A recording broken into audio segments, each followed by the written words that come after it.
All right, back again on the SVO so soon.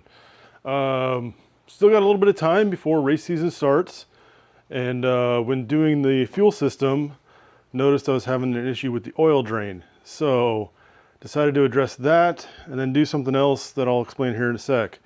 Basically, the turbo sitting here, kind of where that, obviously on the flange, the oil drain is kind of right here by this primary. And what I was doing is running the line out the side through the primary down to the drain here. But I had a rubber hose and it was kind of burnt. And when I took it off, it came off in multiple pieces. So what I ended up doing was going on a Pulsar turbo, where my turbo is from, Pulsar.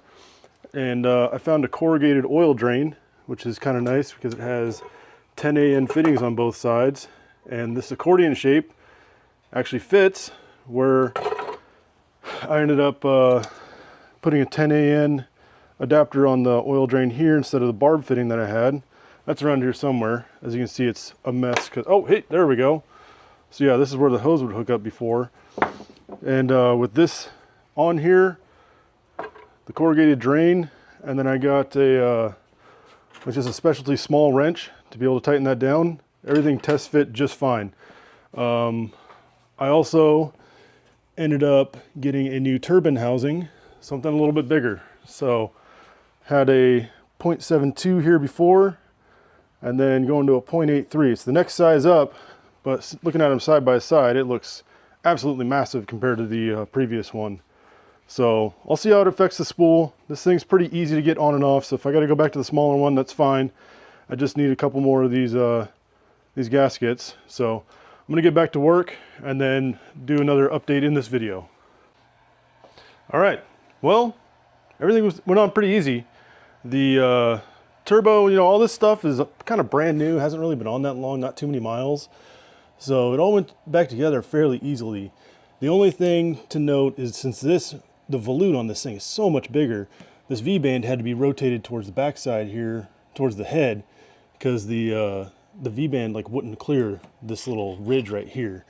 The drain, it's kind of hard to see, but see the end of it's here, then it goes up towards the turbo. It is a much better setup than what was there before. And now this is advertised as stainless, so this should be a lot better in terms of dealing with the heat. The factory turbo, the way that one was set up, it had a corrugated steel line like that. I mean, it lasted like 40 years. So I'm gonna go ahead and fire this thing up and then finish off the video after it's running. I just gotta check a couple things that I don't wanna get distracted by trying to film. All right, well, she's running. I can't see any oil leaks. The big one I was worried about was the oil drain. The reason I was worried about that one, I had some issues with old setups just leaking, not this exact setup, but so far I don't see any leaks. Looks dry, just some extra oil burning off. The housing, it just had a little film of oil on it to get shipped when it was shipped. It actually made it kind of nicer for the drain because this housing is a little bit taller. So I was able to space out that drain a little bit better and gets things even farther away from the header.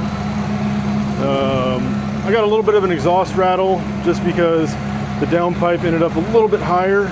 So I just have to loosen some clamps and then just let it kind of settle into a better spot so it doesn't end up hitting the frame rail or anything, making a bunch of dumb noise. But yeah,